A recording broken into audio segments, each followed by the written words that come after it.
Yeah. So shred your own documents. Don't trust that to a lieutenant. I feel like this is always the lesson. Like, you got to shred your own documents.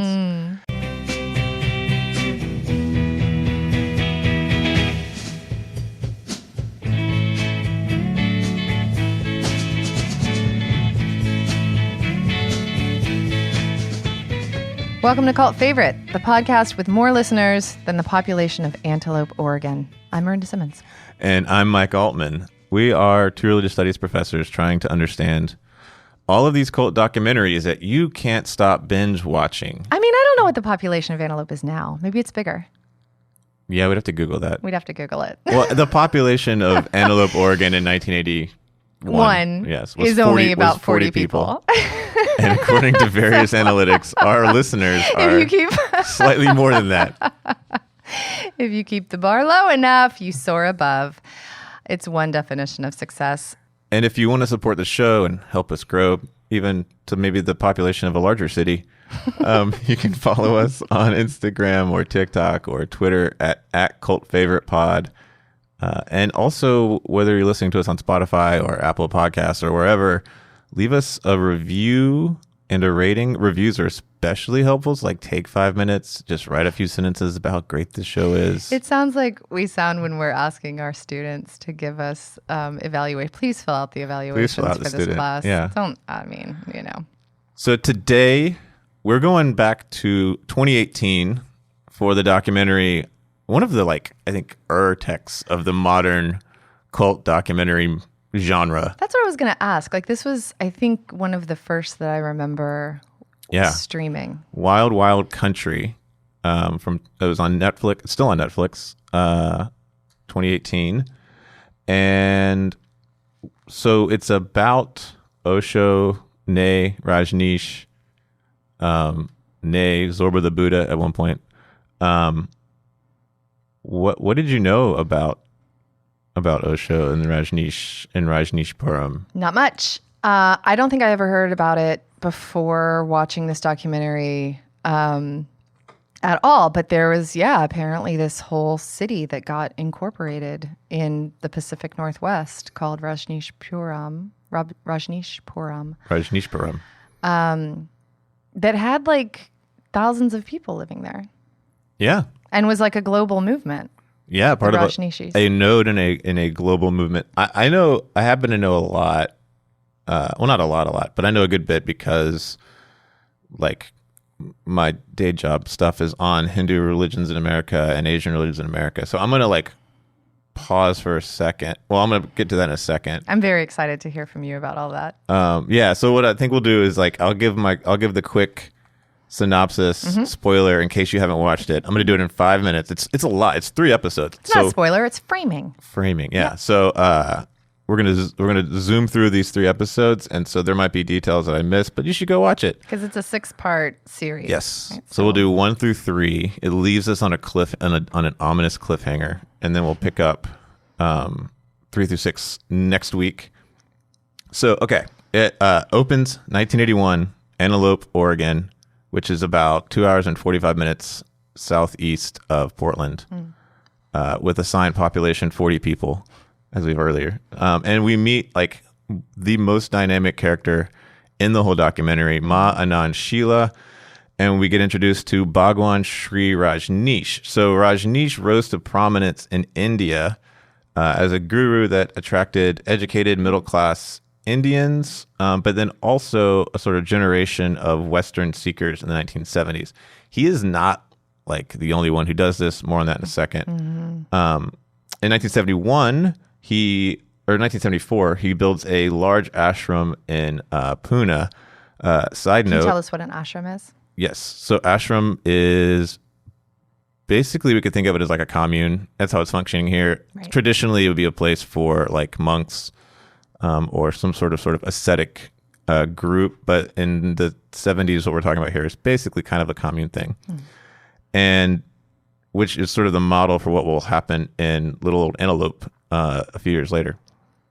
I'll also say, this is not in the film, but the ashram is funded by the land and all that's purchased with funding from a Greek shipping heiress who is one of his followers. The money becomes a big deal. Like Yes. who's funding what and how becomes an issue. Yes. And so we also are introduced in the first episode to sort of these specific teachings that Rajneesh has. And a lot of it is focused around this idea of the new man that would sort of bring together the spiritual wisdom and spirituality and practices of the East with sort of a kind of Western materialism. And this is also not new. More on that in a second. But it's this idea that like the East or India has all this spirituality and the West has science and materialism and rationality, and that the new man will sort of bring these two together. And so it's also drawing on the New Age movement and the human potential movement in the 70s. And that's what's attracting a lot of the Western seekers from the United States, Europe, Australia, who make their way to India. This is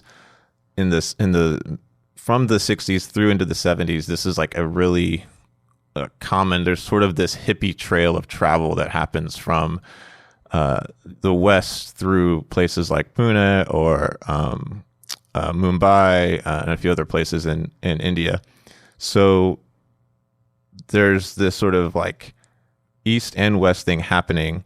Meanwhile, we get a little bit of this. He sort of gets in trouble with both the Congress Party government and the Prime Minister in India and the Hindu fundamentalists. So if you're not hip to 1970s Indian politics, you have sort of the moderate independence party that was sort of dominated Indian politics after India got its independence in 47, who are sort of secular and, religious freedom kind of thing.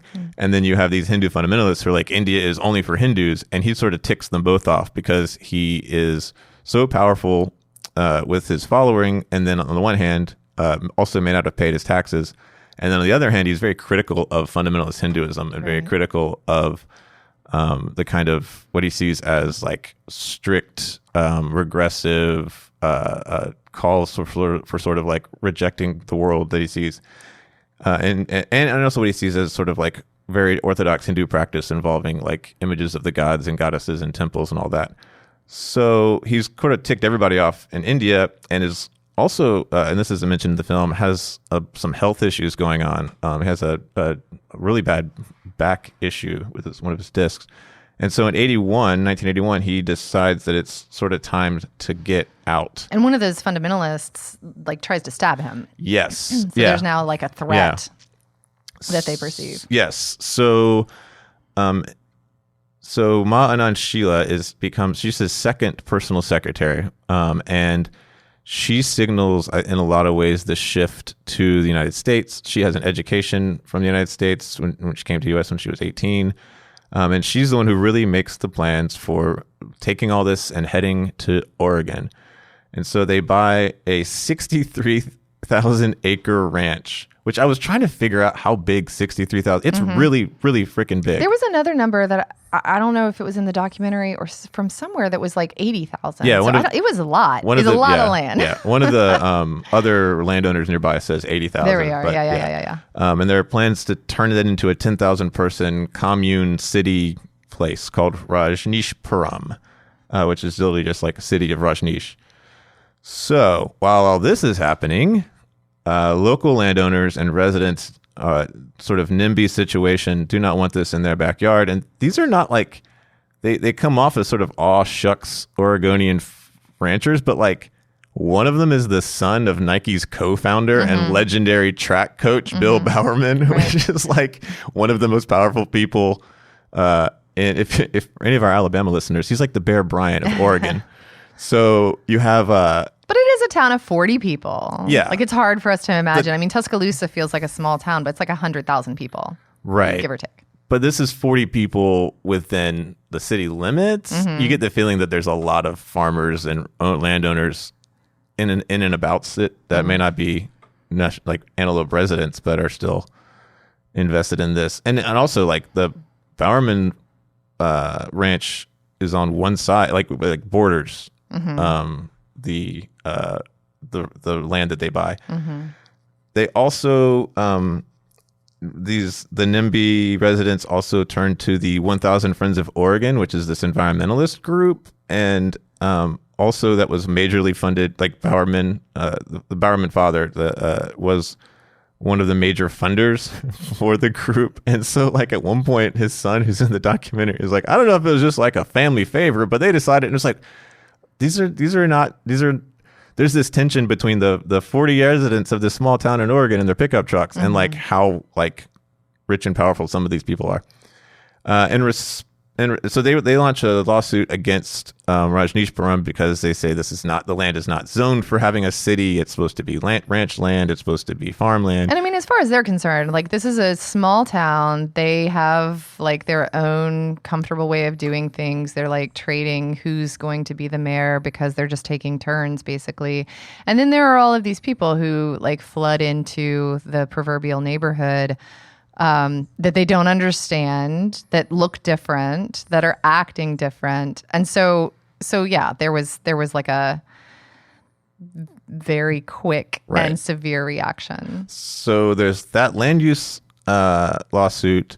Meanwhile, the Rajneeshees say, well, if we can't build a city on our own ranch land, we'll just take yours. So they start to move into Antelope, which had only 40 residents and also apparently had a lot of empty houses and property for sale. You get the feeling that, like, despite the power of some of the large landowners in the county, that there were not a ton of people. There isn't a vibrant city in Antelope. So they just start buying up these houses, and basically with the plan to elect themselves into power, because if you've got 40 people, you only need like 21 votes, right? So, and they eventually do successfully take over the city and rename it Rajneesh. Meanwhile, the residents who were there before decide, well, if we can't have this city, no one can. So they decide to try to have a disincorporation vote to basically like destroy the city, where you get this phrase like better dead than red, because red is the color that all of the Rajneeshees wear, the clothing that they wear.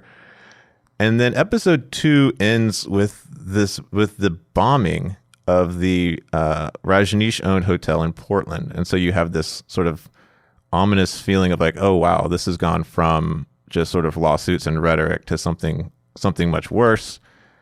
And then episode 3 really becomes the Sheela show. When Bhagwan Rajneesh actually comes to Oregon in 81, he has taken a kind of vow of silence. So he's not actually doing discourses anymore. And that vow actually happens before he comes. And I wondered when you think about the health problems he was having, how much that was a piece of it, was sort of maintaining himself physically. And so Sheela becomes the mouthpiece for the whole organization, and really goes on this media tour. She's on Phil Donahue. She's like dropping F-bombs on Phil Donahue. Rest in peace, Phil Donahue. He just passed away a couple weeks ago. And in response to the bombing in Portland, they start amassing guns. So episode 3 opens with this lovely Australian woman talking about how she learned to shoot a Smith & Wesson, and others. Sheila has a lot to say about protecting Bhagwan and keeping and self-defense. Yes, for sure. And then meanwhile, at the same time, Rajneesh is growing. These communes are going around the world, in Australia, Italy, Europe, India.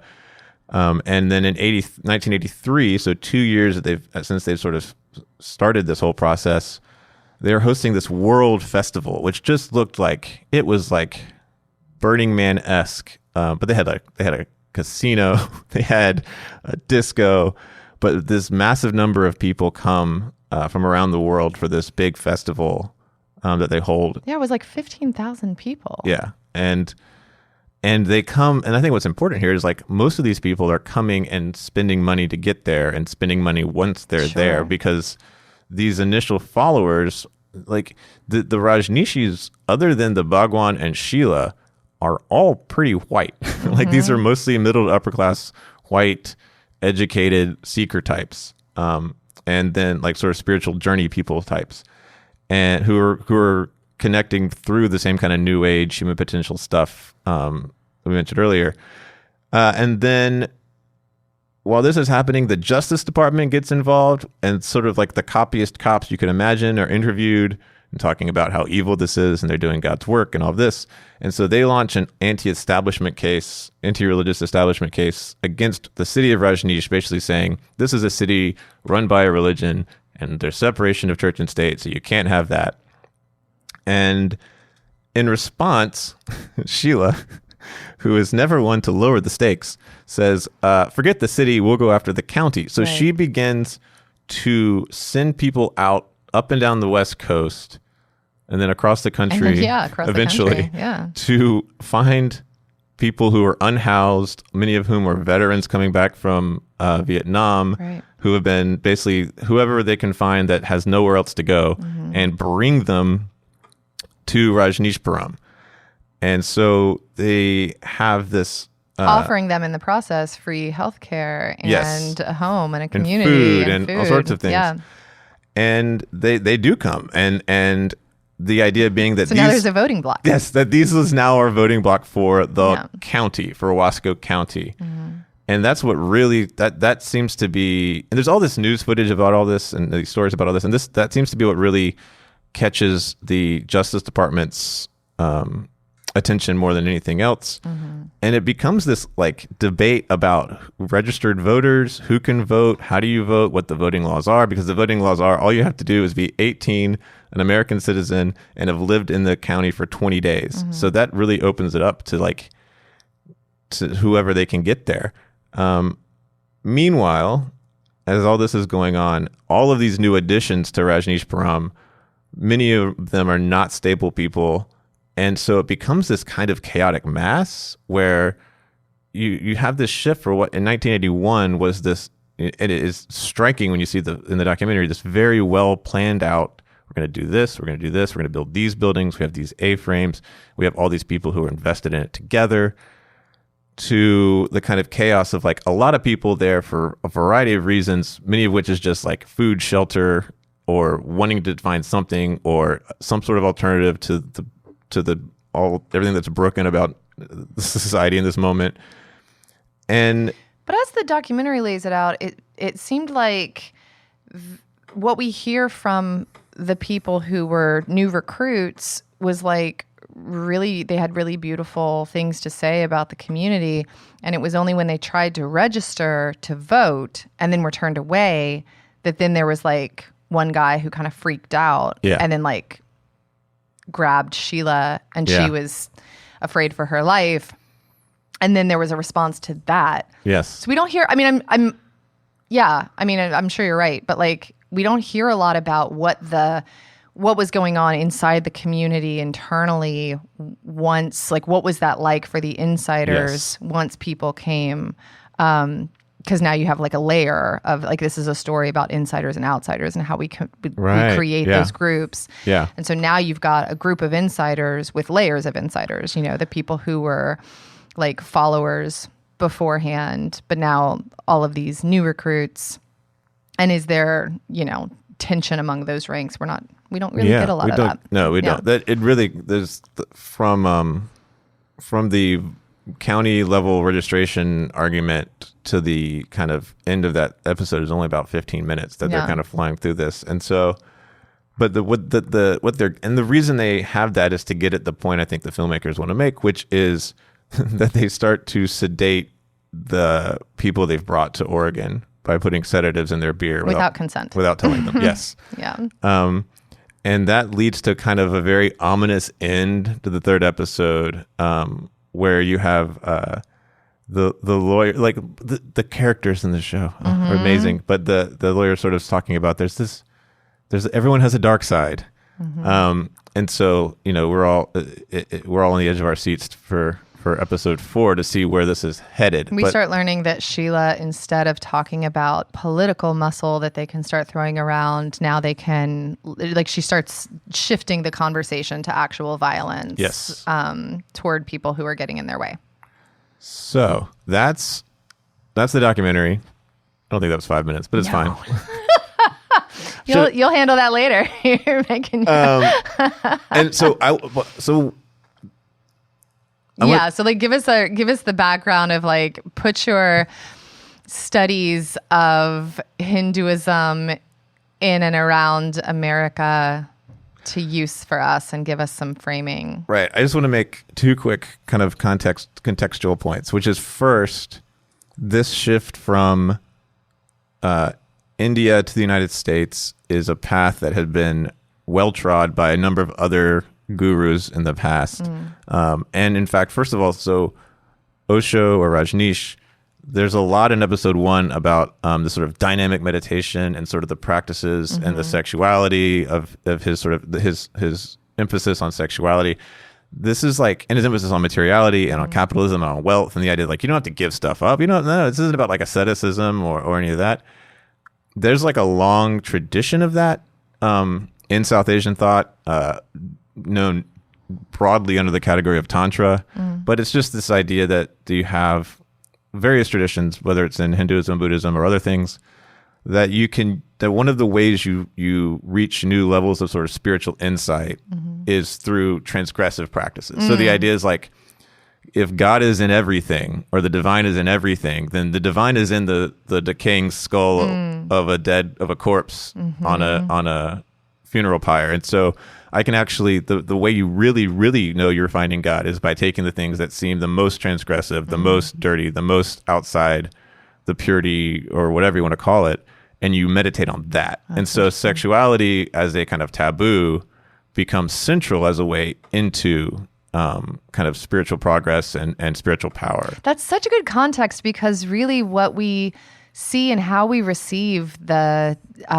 sexuality, like the free sex kind of free love vibe inside of the group is very, it just seems kind of like part of the hippie movement. Yeah. It's very like America post 60s. And so it's interesting to hear about it from a perspective that is not inside the United States hippie culture. And in this same era, and just following it, you have a number of Indian gurus, some who make it to the U.S., but not all, who are emphasizing kind of wealth and the idea that like no, you can be spiritual and be rich, and it's because there's a new middle class in India in the 70s, 80s, and into the 90s, and so Satya Sai Baba, you can Google him. He's this guy who has like this massive kind of afro, and he like pulls gold watches out of it.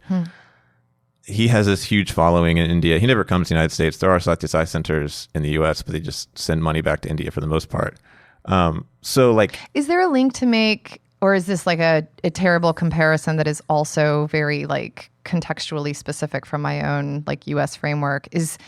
Were some of the arguments that they were making about wealth from this new middle class akin to what we've talked about with the prosperity gospel, or is it different? I mean, obviously it's different, but like in terms of God, or like the way that you access the divine in the here and now, or did they understand it as tapping into the subversive and the kind of base, like you were talking about a minute ago? That's a really good question, and I think, and I never thought of this before, but I think if you zoom out and take a kind of 30,000 foot view, then these are both the prosperity gospel we talked about with like Hillsong and Brian Houston, episode 1, our very first one, and what we see here is responses to capitalism and global capitalism in different ways. And so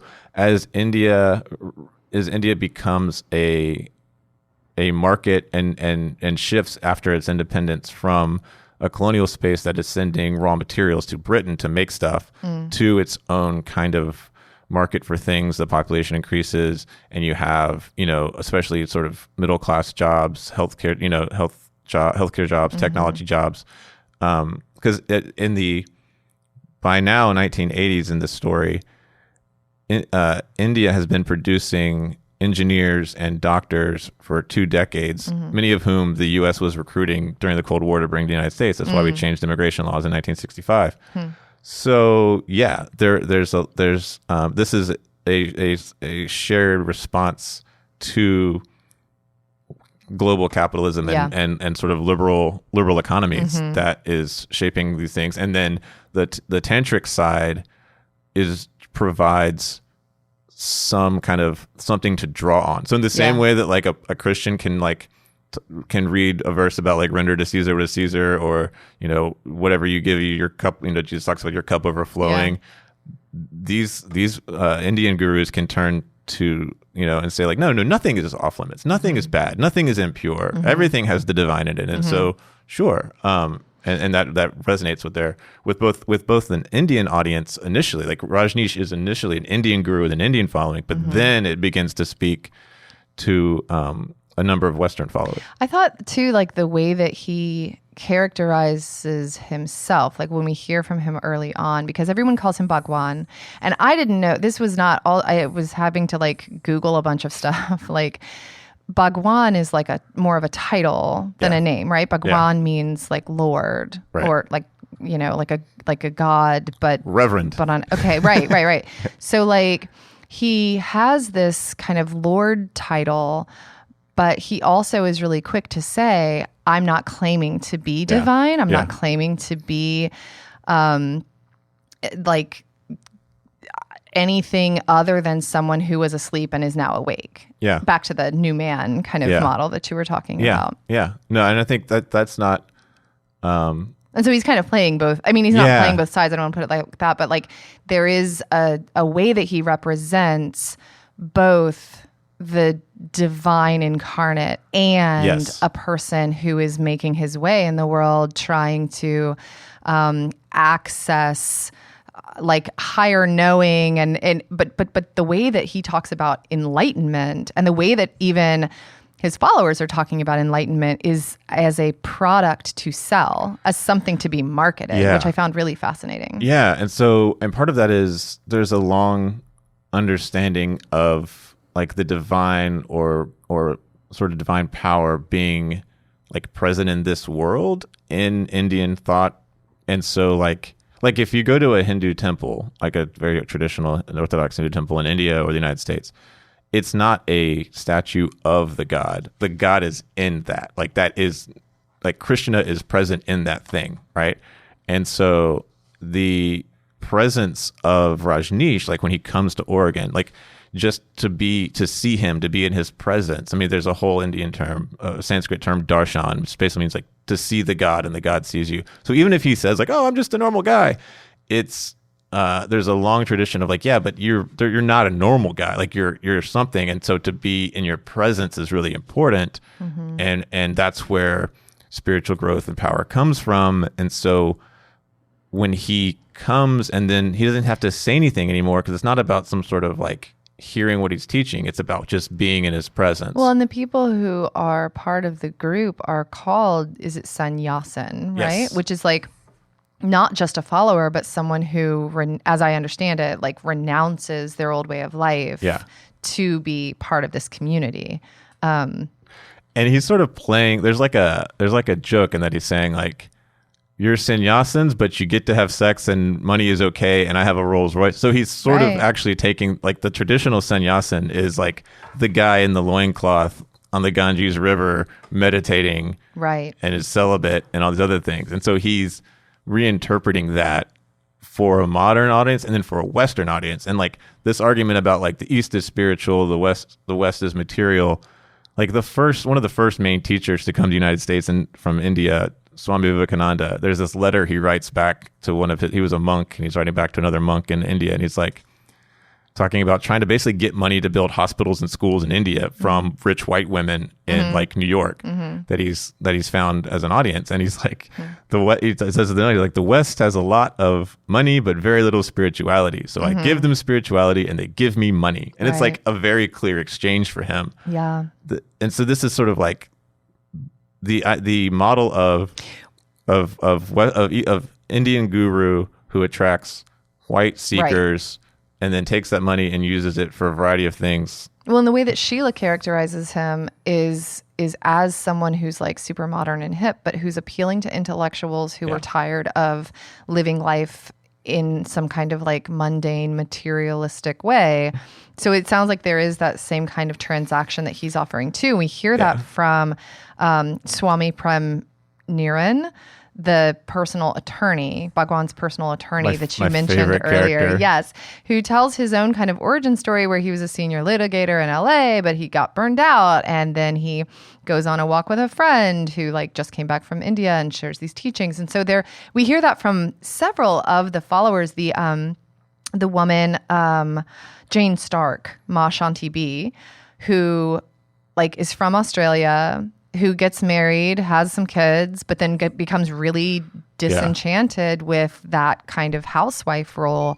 So you do hear that from a lot of the people who become really invested in the community and in the founding of Rajneeshpuram, as that kind of, like I'm disillusioned with trying it this way, and he's giving them enlightenment. And what Rajneesh does, so is he draws on stuff that's actually from the Western New Age movement. So like a lot of the stuff that's coming out of the hippies and the New Age movement in the 60s, and then they talk about it here, the human potential movement, which leads to is part of like there's this place in Big Sur, California, the Esalen Institute, where like it's the same place that like Timothy Leary was like taking LSD. Okay. If you've ever seen the series finale of Mad Men, have you seen the series finale? Okay, so where he goes at the end, that's Esalen. Huh. That's a fictionalized Esalen. All right.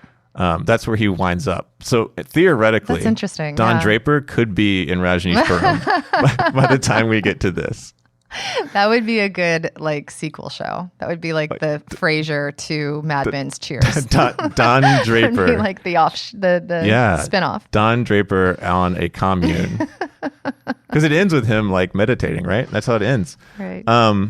So there's this thing where like when they go, so like the documentary that comes out that the German guy makes that's mentioned in this documentary called like an ashram in Pune is filming people doing these confrontational experiential techniques that are actually not Indian. They're coming out of the human potential movement, to the point that one of the early founders of the human potential movement was involved in Pune and broke his arm in one of these encounters and was like, oh, they're not doing it right, and like stormed off. So like there's this like it's not just Eastern, it's not just Western, it's this constant exchange back and forth. The last thing I'll say, because then I want to get your take on the whole thing, is that like that kept coming back to me is from like 1900 to 1920 in the Pacific Northwest, you had a number of they were Punjabi Sikhs, so they're from the Punjab in India. They weren't Hindus, they were Sikhs who came to Washington, Oregon, and eventually California,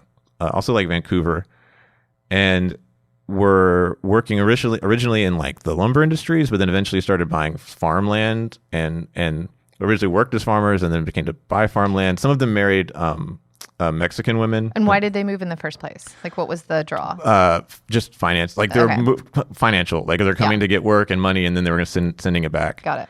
And this sort of culminates in a number of like of real violence. There's a riot in Bellingham, Washington in 1907 in which the Asian League or Anti-Asian League sort of tried to expel these workers. Some were successful because the laws were kind of up and down to buy or successfully bought farmland in like California. But this sort of culminates in a Supreme Court case in the 1920s, United States versus Bhagat Singh.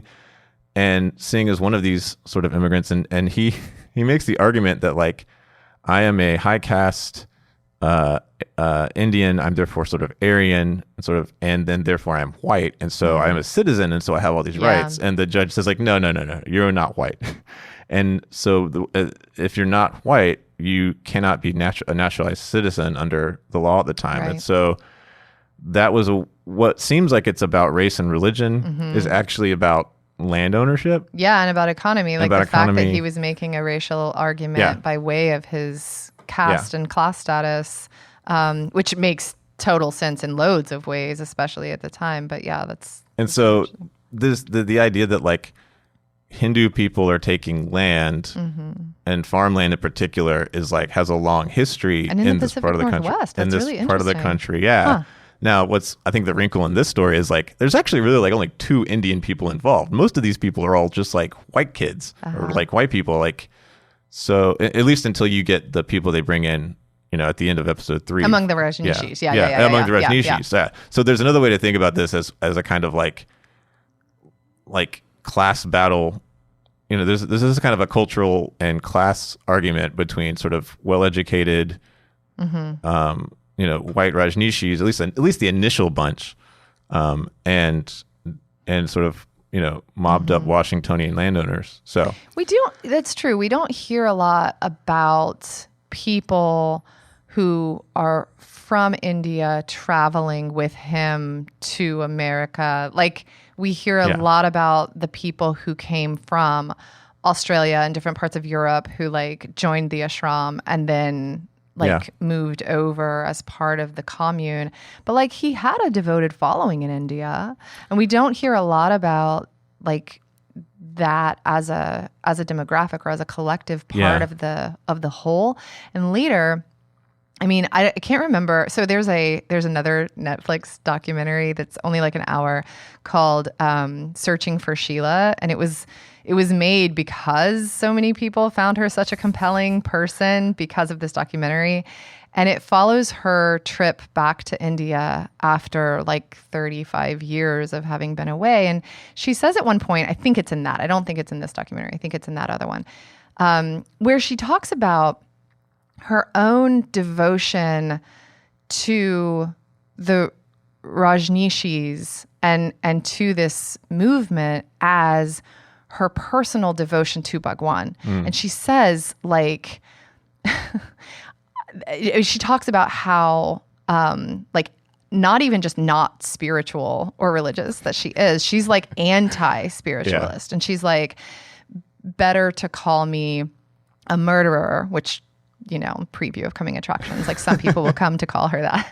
The Swiss government will come to call her that. Better to call me a murderer than a spiritualist. Like, so she is not creating a sense of or cultivating her own sense of like, I am on this religious mission, I am on this journey. It's like his personal secretary, who really does become the spokesperson and mouthpiece for the community, is from the get-go like personally super devoted and loyal to Bhagwan, and then that's why she comes. So there's just so many layers of like how personal motivation works, and of course that's always present inside of religious traditions and community organizing in any kind of way, but it really comes to the fore in this, I think, because of money and like legal cases and so many other things that then start to peel back the layers of, it's not just about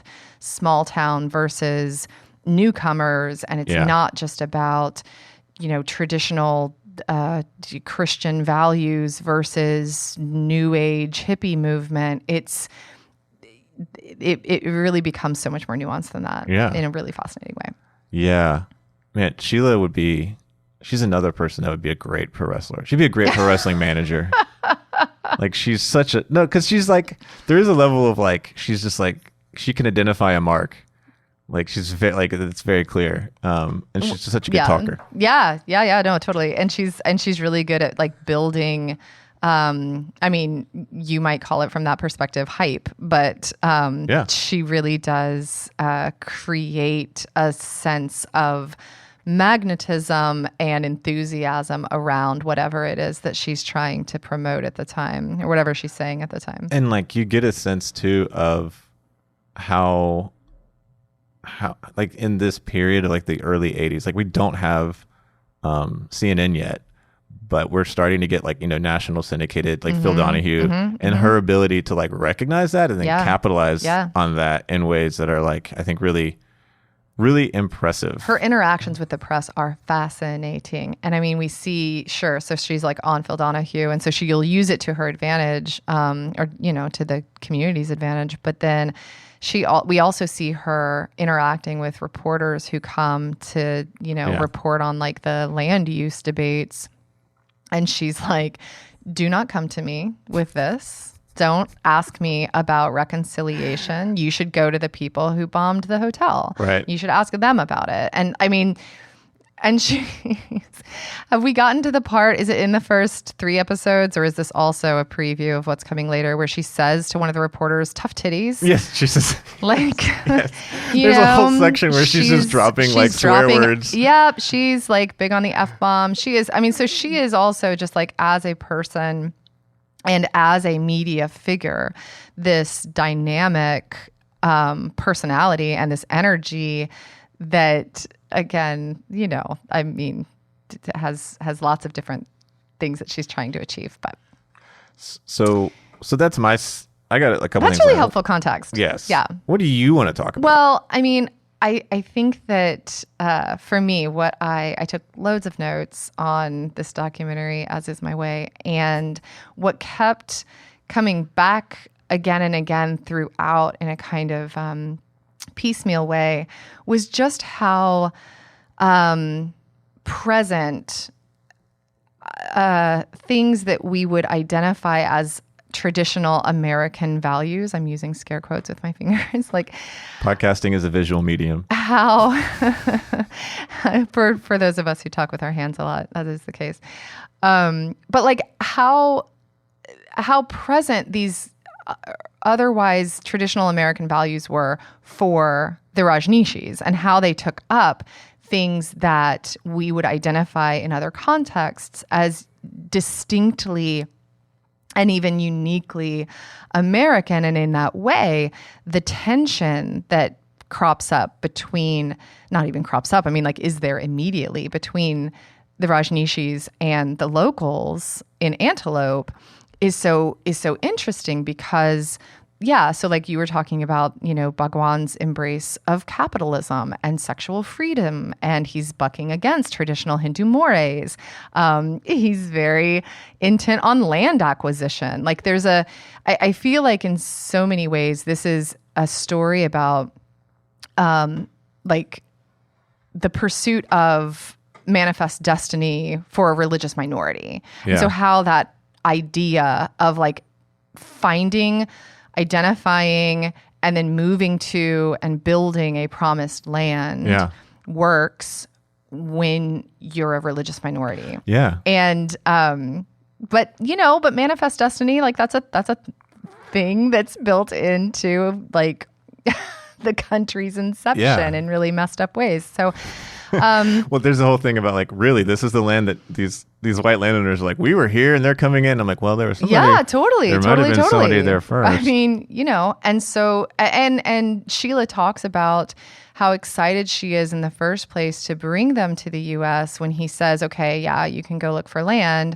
because there's this promise of religious freedom. And she's like, score, the U.S. is totally our place. It's going to be great there because of this promise of religious freedom. So, and then when they build Rajneeshpuram, and when the Oregon Attorney General, Dave Frohnmeyer, he's the one who is friends with the what's their name again? The Bowermans. The Bowermans. Yeah, that's right. They're friends with the district attorney as well. Yeah. So he's friends with the Bowermans, and he starts taking up the case and claims that the city violates the First Amendment. So there's this really fascinating establishment clause, free exercise clause tension, as there always tends to be with the two sides of that First Amendment coin, where the establishment clause says that the government cannot establish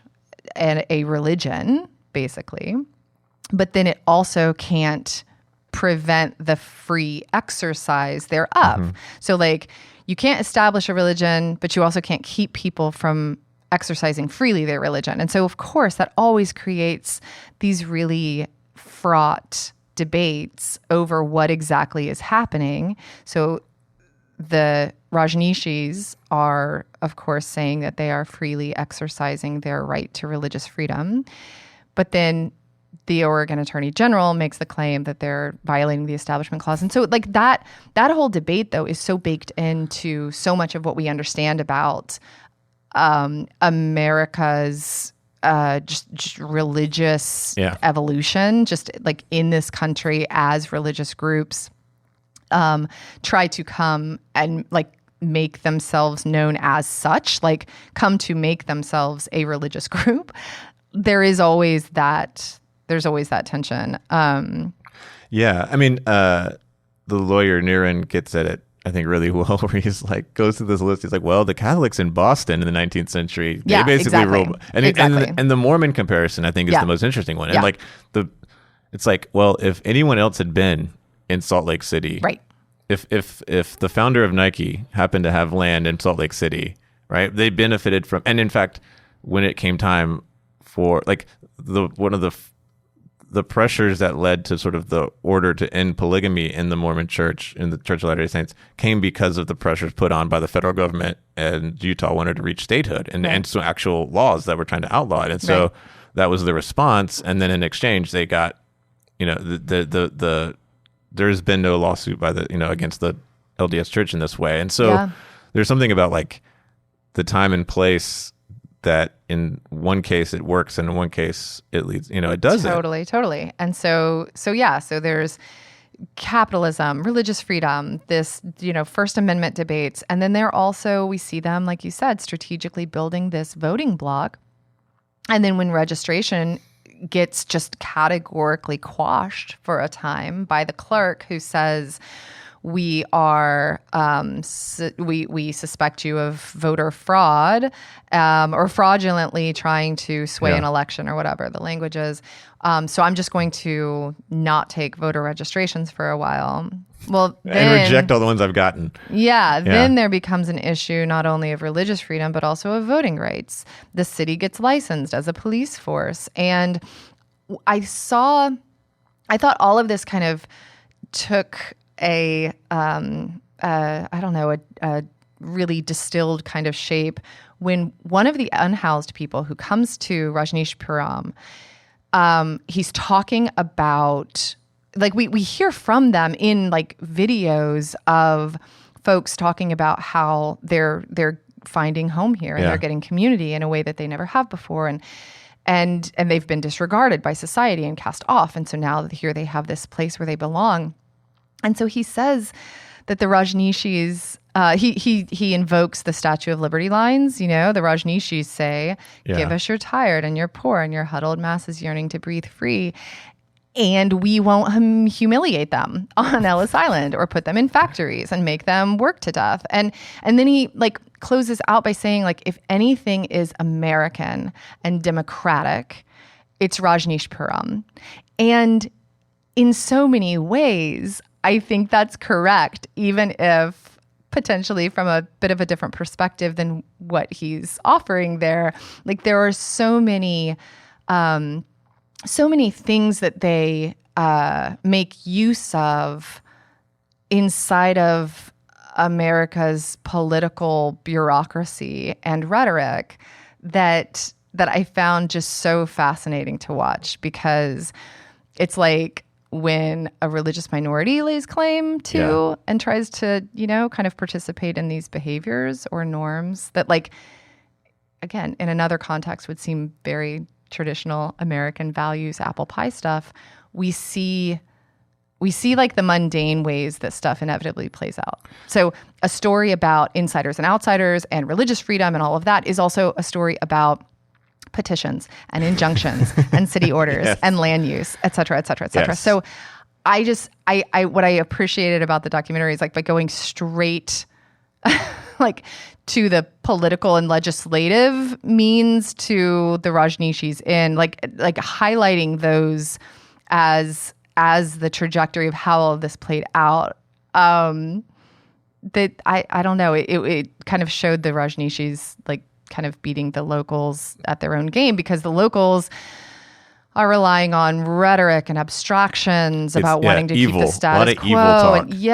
And they're evil. Right. And so Edmund Burke quotes. And what you see from Rajneeshpuram and the people who are organizing inside of it is a really savvy appeal to and utilization of bureaucracy. And I thought that was just a really fascinating thing to behold.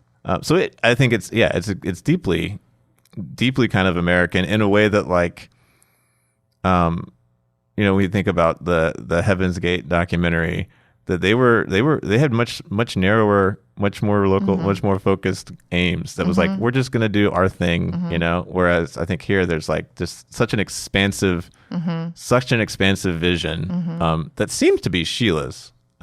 Right. And I mean, it makes sense then why Sheela specifically will become such a polemical and exciting figure for so many people, that like either she is, regardless of what you think about her, she's this, dynamic, exciting person, of whether she is an evil mastermind or someone who's just really self-actualized, who has goals, and is like living the American dream. Yeah. It just dawned on me. There's one of the first scenes we get when she talks about having come to the United States. There's this picture of her with the Statue of Liberty behind her. Yeah. And like that as the model that comes full circle with the guy you were talking about Ellis Island. And I mean, what can be more American in also a kind of structural way than like identifying all of your disenfranchised poor and then exploiting them, right. Yeah. I mean, so there's like, I don't know that was originally, like, who knows, I get what strategies and intentions are, but the initial motivation to build a voting bloc so quickly, it was amazing how quickly that turned into, now we're afraid of them, and so we'll just drug them without their consent. Yeah. Like, but this is I mean, there's the comparison that comes up in episode 2 with Jonestown, and actually, if you go back and listen to our Jonestown episode, Leo Ryan's daughter, one of his daughters, best cameo ever, ends up joining the Rajneeshees and uses his life insurance money to help fund this stuff. And there's all of this sort of post-Jonestown connections people are making, and you see the ways that the term cult can like hide or highlight similarities and differences. And then like Niren, the lawyer, makes this great point of like, they were Christians. Like, we're not even like theologically connected in any way. Right. But at the level of like, we're going to build a thing and we're going to do it together. And then how that shifts from, yay, rah, rah, we're on the same page, to exploitation so quickly, I think is an interesting kind of comparison. Even if, Jonestown is in recent memory for a lot of folks at this time, of course, and so it makes sense that the media would make that quick connection.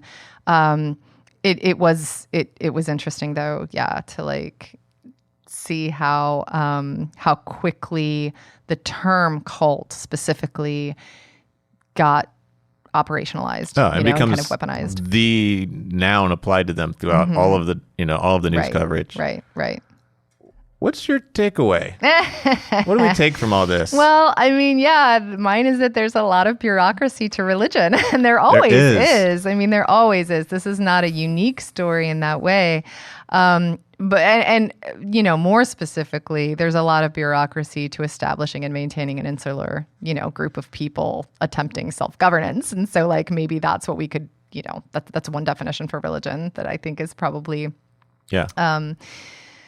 useful in a lot of contexts. And there's a lot of bureaucracy to that always. And so I think that thinking about those mundane features is helpful in creating like a more nuanced picture of how those battles play out, because we tend to think about religious debates as being between these warring factions of ideology and belief.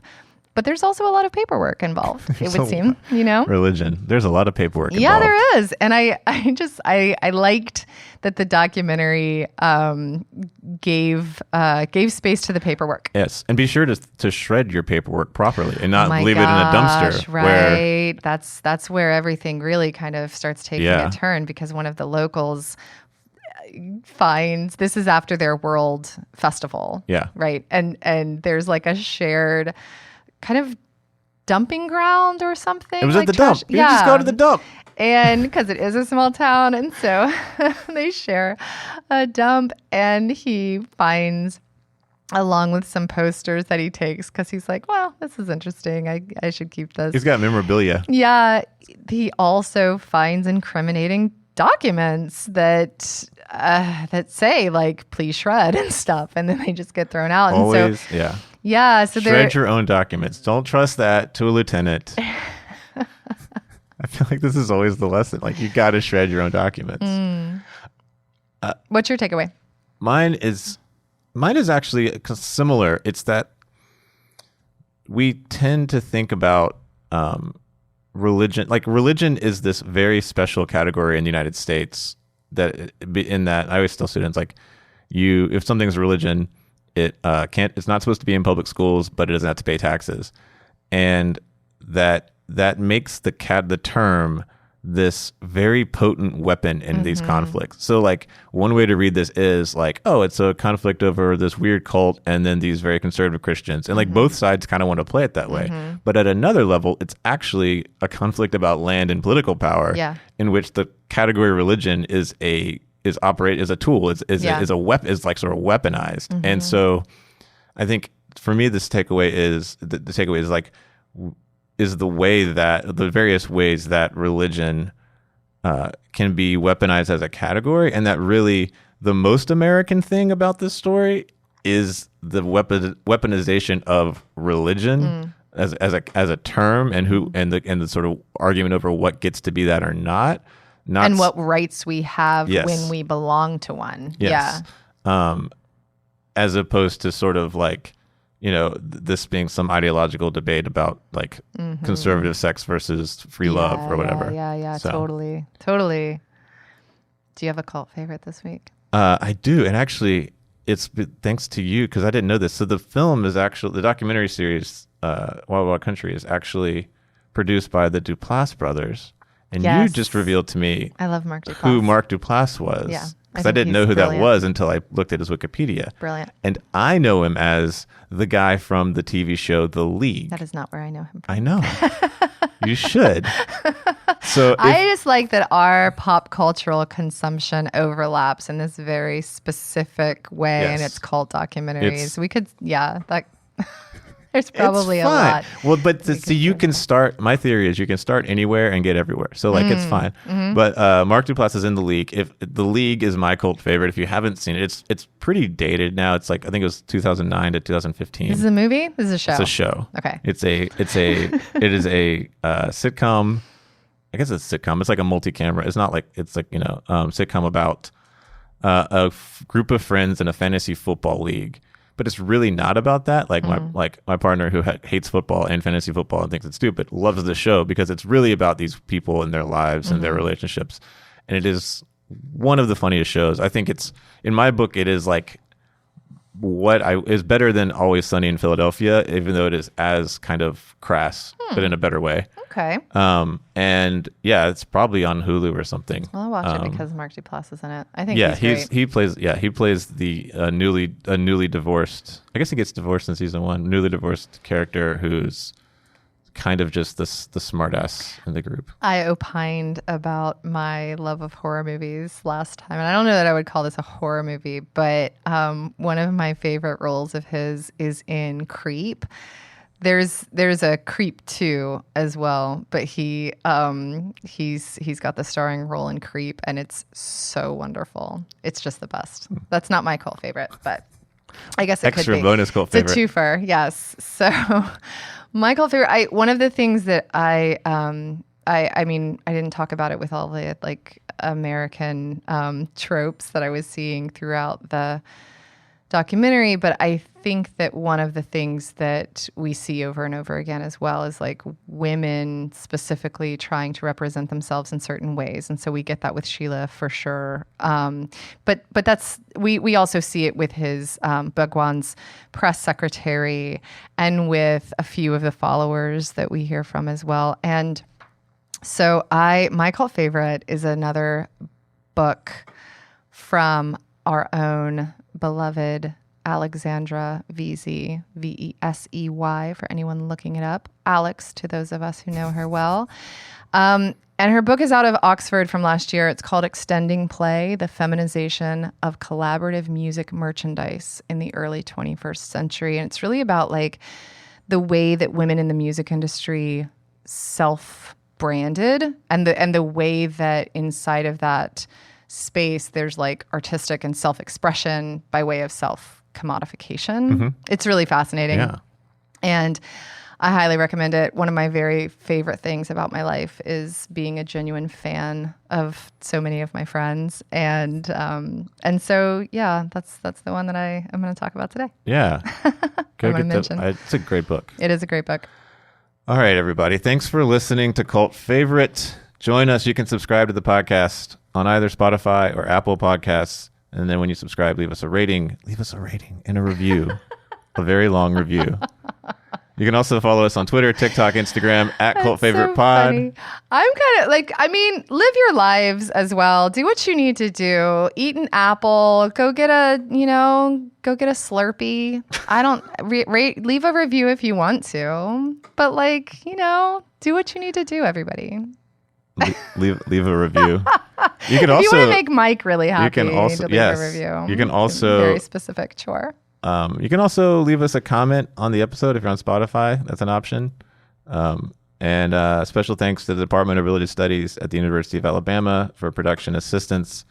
Now you want a Slurpee, don't you? I do. I'm going to go get a Slurpee. We'll see y'all. Oh, wait, what are we doing next? Well, we're doing the last part That's of right. Wild Wild Country. That's right. We have episodes 3 through 6 now. We're going to see what kind of violence and other kinds of shenanigans ensue. So join us next week for violence and shenanigans. See y'all.